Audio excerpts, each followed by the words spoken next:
Welcome, welcome, welcome. This is John Van Lunen, and you are listening to Treasures of the Outer Banks, Episode 23. Episode 23, I am flying solo again, and I wanted to take a few minutes to talk about Outer Banks activities. And I'm not going to include some of the normal activities that you might find on the Outer Banks, like going to the beach or fishing or golfing or anything like that, although I might dedicate some episodes for those topics. But right now I want to talk about some of the more off-the-wall activities and low-budget activities that you can find. I am inherently cheap, and I do go out and find things that I can explore on my own. And so this includes a lot of them. A lot of these activities are things you could do in the off-season. Although you probably could do them in season, it might be a little crowded, or you might not enjoy it to its fullest.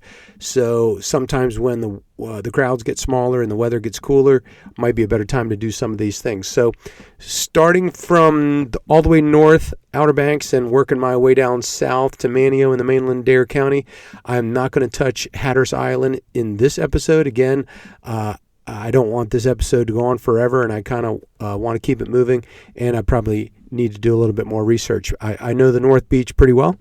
Been living here 24 years, so that's where I'm going to start. So first off, four-wheel drive country. That's Korova Beach, Swan Beach. I'm just going to call it all Korova Beach.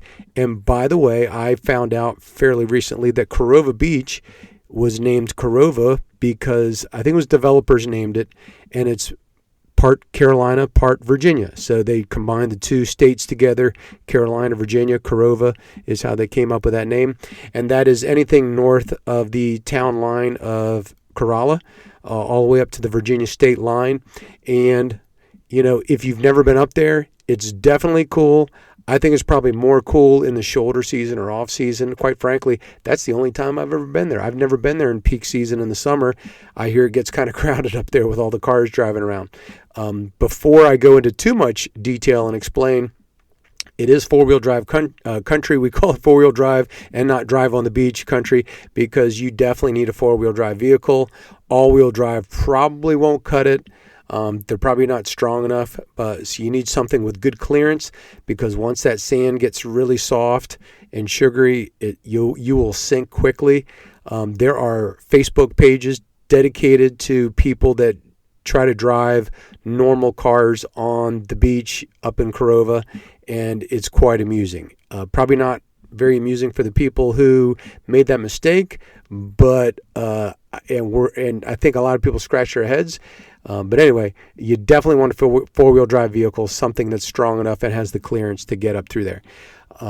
What I would do up there, go look at the horses. I mean, you could hire a touring company to take you up there. They have open air vehicles, trucks that they take up there with a tour guide who talks to you, and they find the horses and check them out. It's definitely cool. I've never done that. A guy I know, Jay Bender, owns Outback. I think it's called Corolla Outback, and they do tours up in that area. Definitely kind of a cool job. I have a four-wheel drive vehicle, so I'm more than happy to drive around and look at the horses on my own. Know that you should always give a safe distance to those horses. You can stop and park up there, but in the summertime, or in the warmer season, I should say, you do need a permit. So go to the Currituck County website and figure out what permits that you need. I will share these links in the show notes that you can do the homework and get what you need. But it's kind of cool just to drive on the beach up there, stop, maybe do a little fishing or just hang out. You can also drive through the neighborhoods. All the neighborhoods are dirt roads, sand roads, and they just kind of wind through the trees and the woods. Sometimes there's big puddles back there, especially after a hard rain.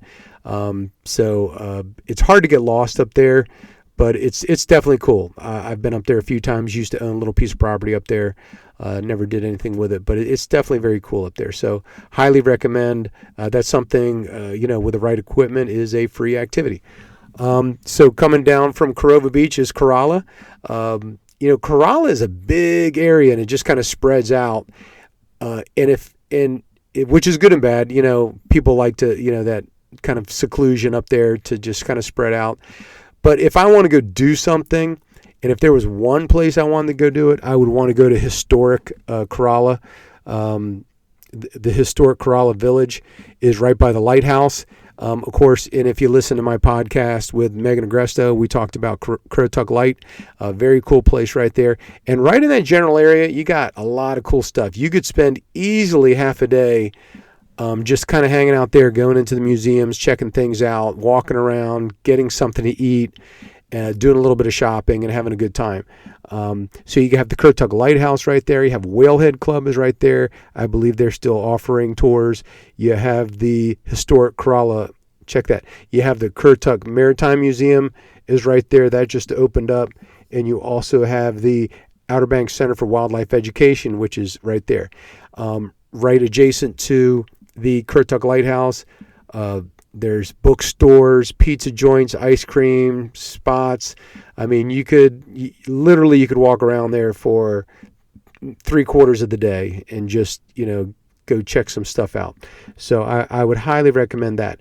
There are some other places, other shopping centers and things like that to go to visit in Corolla, but the one at Historic Corolla Village is definitely, in my mind, the best one. It's just quaint, it's cool. It's just the place to go in my mind. All right, traveling down from Duck. And by the way, some people don't understand that the village of Duck, the town of Duck, extends all the way up to the Currituck County line. So it stretches out. But in my mind, I love the village of Duck. Call it a village, call it downtown, whatever you want. But the place where all the stores are at, that to me is just a really cool place. You're not going to see the big chains there for the most part, but you're going to see a lot of mom and pop stores, restaurants, eateries, all kinds of stuff. And the whole area is super pedestrian friendly.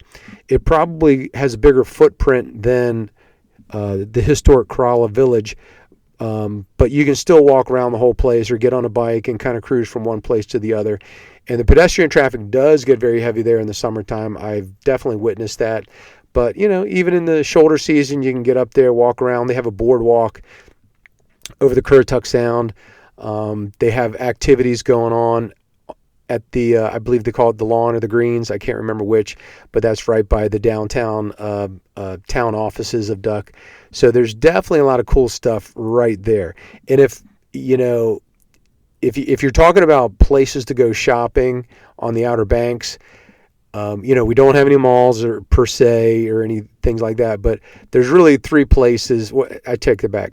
To me, there's 2 great places where you could spend a lot of time just kind of checking out the shops and walking around, and that's downtown Manteo and downtown Duck. Those to me are the 2 places where you could just spend a lot of time and really enjoy yourself. So moving down from Duck to Southern Shores. Southern Shores is mostly a residential town. I know this town very well. I've lived here for 24 years. There's not a lot of businesses. It's just the way they zoned it. It's just the way they cut up that piece of pie. So you're driving down from Duck, you hit Southern Shores, and there's nothing commercial until you hit pretty much the town line right before Kitty Hawk. And that's where you get some of the commercial stores and stuff like that. A few nice stores down there. Steamer's Restaurant, it's a great one. But other than that, you're talking Food Lion and some other little, places. Nothing grandiose. A Starbucks over at the marketplace. So nothing too exciting there. I will say this about Southern Shores. If you're staying in Southern Shores, it's a big residential community. It's very wide. The area is very wide right there, and we kind of have a little maritime forests going on the west side, on the sound side of the beach there.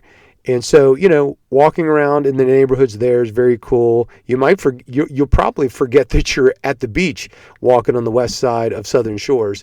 But we do have a canal system over there. So if you're staying there and you can get a kayak in the water, there's definitely some cool canals. So even if it's a windy day, you could get on those canals and cruise all over the town and be very well protected. And you get to check out people's backyards and stuff like that.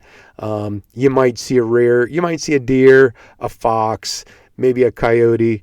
If you're in your kayak, probably wouldn't worry about the coyotes too much, but it's very relaxing back on the canals. But you can only launch over there if you're staying over there. So very territorial. You have to have permits. You have to have guest passes, whatever. Same thing with using the beach in Southern Shores.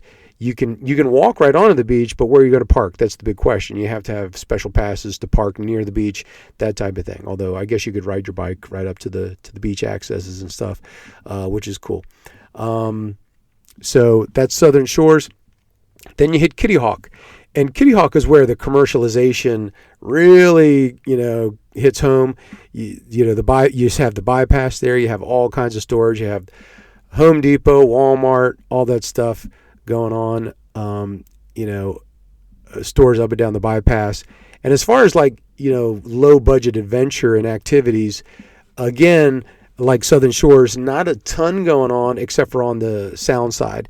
There is a boat launch at Bob Perry Road, public boat launch. You could put small motorboats there. You could also put your kayaks and canoes back there. And there's some canals back there and well protected. I know some kayak companies, they launched their Maritime Forest tours right there. So very well protected, easy to paddle around. If you want to be super adventurous, you could access Kitty Hawk Bay from there, a little bit of a paddle. Wildlife, again, you might see some deer, bald eagles occasionally back there. So that's really the extent of the adventure activities in Kitty Hawk on a low budget. When you get to Kill Devil Hills, things get a little bit more interesting. And I describe Kill Devil Hills as kind of the unofficial county seat of Dare County for the ocean side. Now, Manteo is the official county seat of Dare County because, it's on the island, it's protected. That's where all the administrative buildings are, all that good stuff. But if you were, the center of everything to me is Kill Devil Hills. That's where the high schools are. That's where the monuments are. And it's almost equal distant to, Duck as it is to the very southern tip of Nag's Head. So kind of centrally located. And I guess if you wanted to visit the Outer Banks and have access to a lot of different things, Kill Devil Hills wouldn't be a bad place to start because, like I said, you can get from one end of Dare County to the other almost equally. So in Kill Devil Hills, that's where we have the Wright Brothers Monument. Definitely a big thing. I will say this, and I'm thinking about being a parent and taking kids somewhere. For young kids, it might not be the most exciting monument or a museum to go to, but it is very cool. And if you know the story of the Wright brothers and understand what they went through and how they got to where they were, it makes it even more interesting to go in there and see, okay, there's the story, there's the brothers, there's the dad, there's the sister, there's the mechanic, there's the guy that they met in Kitty Hawk, that they stayed at his house, that type of thing. It just makes it a lot more interesting. The outdoor monument is pretty cool. The indoor museum is small but interesting. I took my time through there, pretty much read every display that they had because I had read the book and studied the book and enjoyed the book. So I really wanted to absorb everything that was in there. And so even though the museum is not big, there's a lot of information there. Talking about the size, if it was a busy day, that museum's got to get crowded really quick because it's small. So you might want to go early or something like that before the crowds get too crazy around here on the beach. But obviously, if it's in the off season, you're probably going to be okay. And of course, you can always walk up to the top of the monument. Beautiful view of the ocean up there, and very cool. And there's some cool inscriptions and carvings up on the monument. Not too far from the Wright Brothers Memorial, and kind of behind it is Run Hill. Run Hill is kind of like the redheaded stepchild of Jockey's Ridge. It is a sand dune. It is preserved. It is a preserve. So, it's protected from development and anything else out here. There's no camping or anything out on Run Hill, but there's a lot of wide open space because it's a sand dune. I walk my dogs back here. They love it. I hike around. I go all over the place. There's a lot of cool stuff. I'm looking at tracks. I might see a coyote. I'll see deer tracks, possum tracks, raccoon tracks, snake tracks, turtle tracks, all kinds of stuff. So, and there is a spot on Run Hill where you can see the sound side, Albemarle Sound. You can see the ocean and you can see the Wright Brothers Monument, which, so it's kind of, to me, it's kind of a trifecta. It's kind of a high spot on the beach that's very, very cool. And I can't help but think that, when the Wright brothers were here, they probably walked back towards Run Hill and checked it out.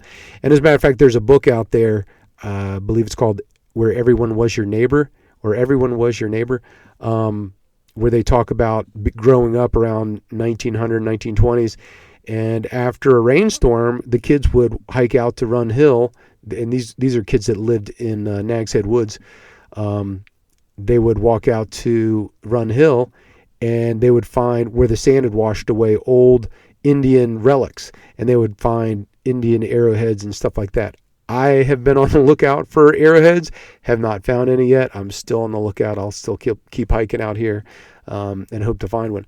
But it just shows you that the Native Americans were out here and used the areas out here for their hunting grounds and the like.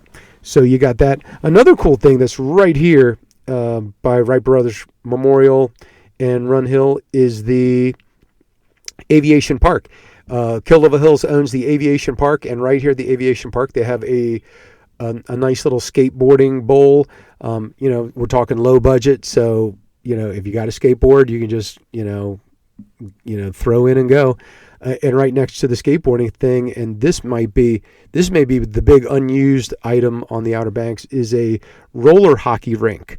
And I'm a lacrosse guy, so I've always kind of thought that, hey, wouldn't it be cool to play box lacrosse down here?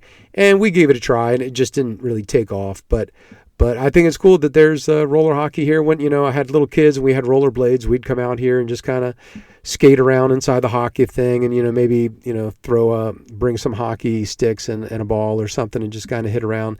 But I mention that because if you're a northerner and you love hockey, maybe bring some stuff. You never know what you might stumble upon there at the Aviation Park.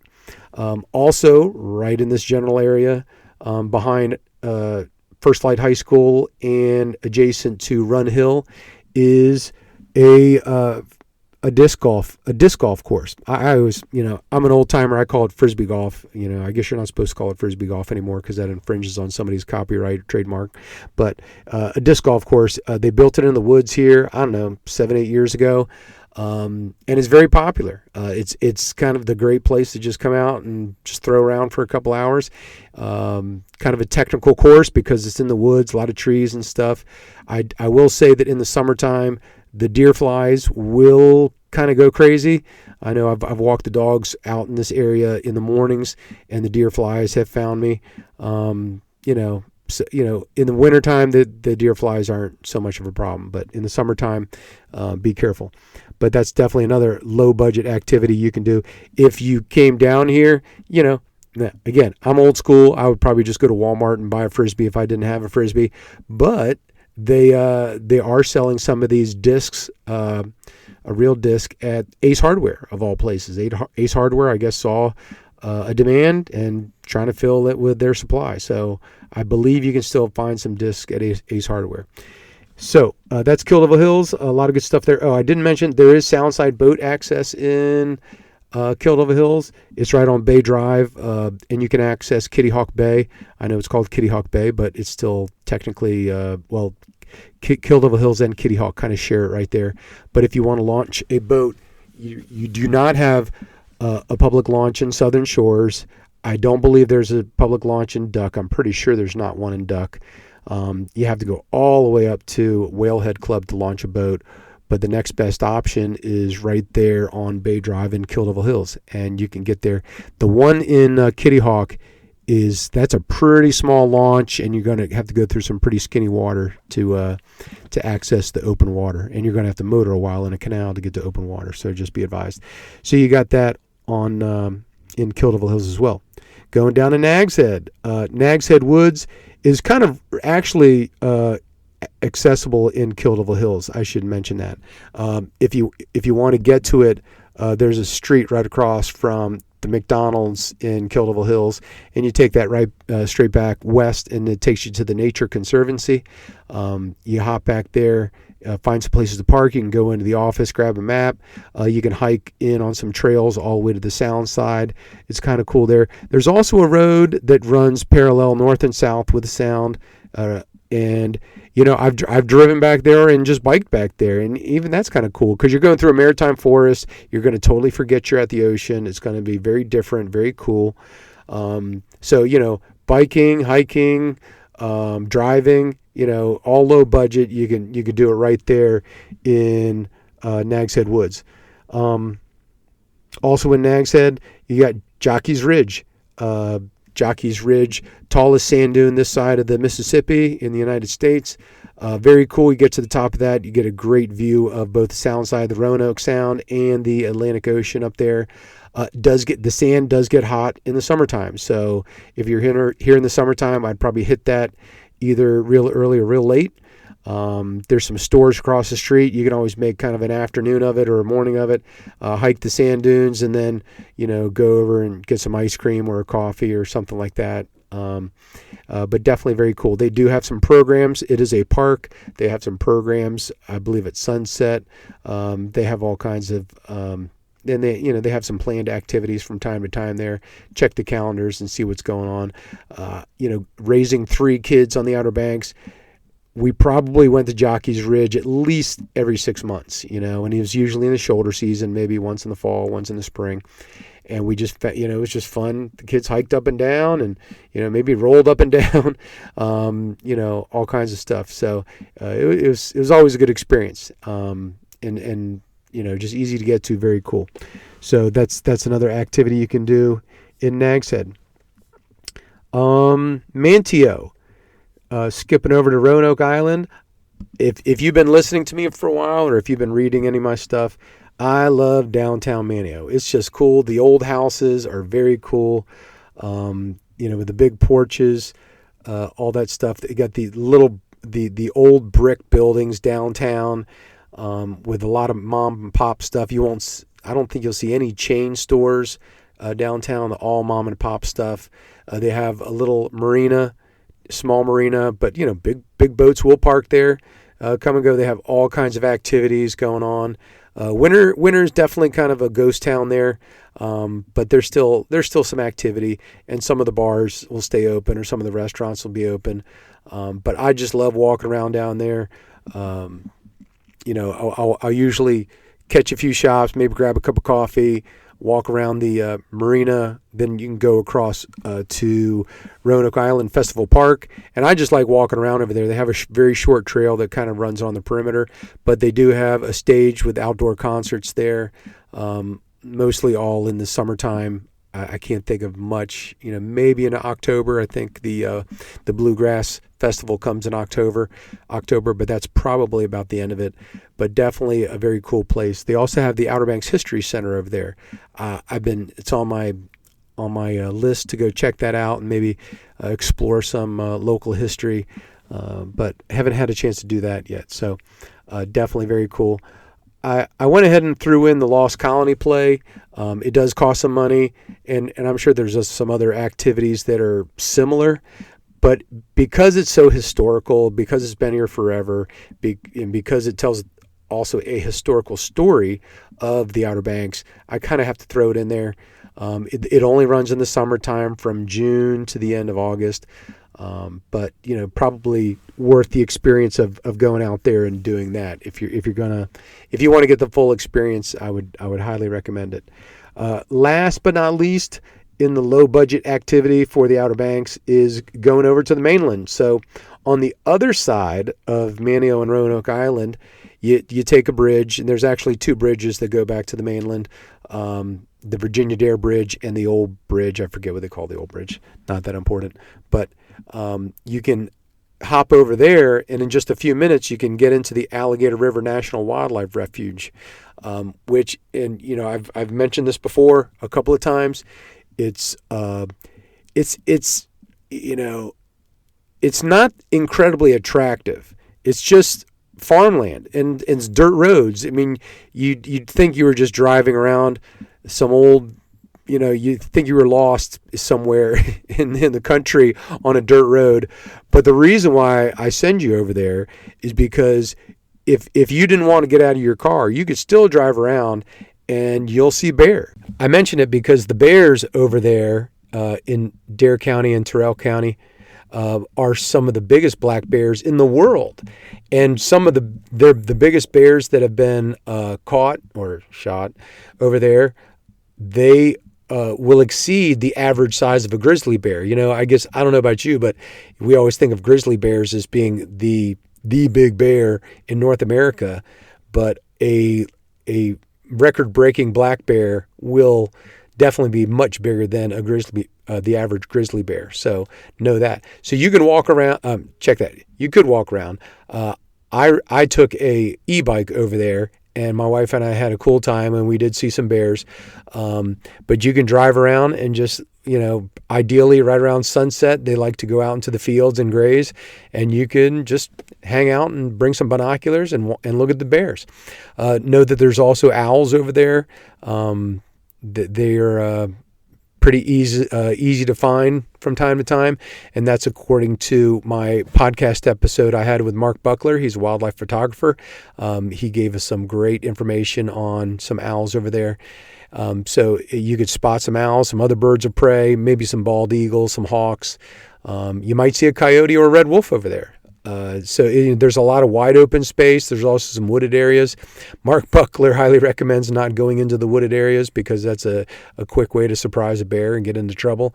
But if you stay on the roads, a lot of times, especially around sunset, the animals will kind of pop out and they'll be easy to spot. So that's Alligator River National Wildlife Refuge, and you can find a map online. And all the places that I mentioned today, I'm going to put links in the show notes so you can kind of check them out. Some of them you just have to Google on your own because maybe they don't have a website or anything proper like that. But I think those are a lot of great activities. Most of them you can take kids along. Maybe they might take 2 or 3 hours. Catch a lunch or something like that and enjoy, or bring a picnic lunch, whatever.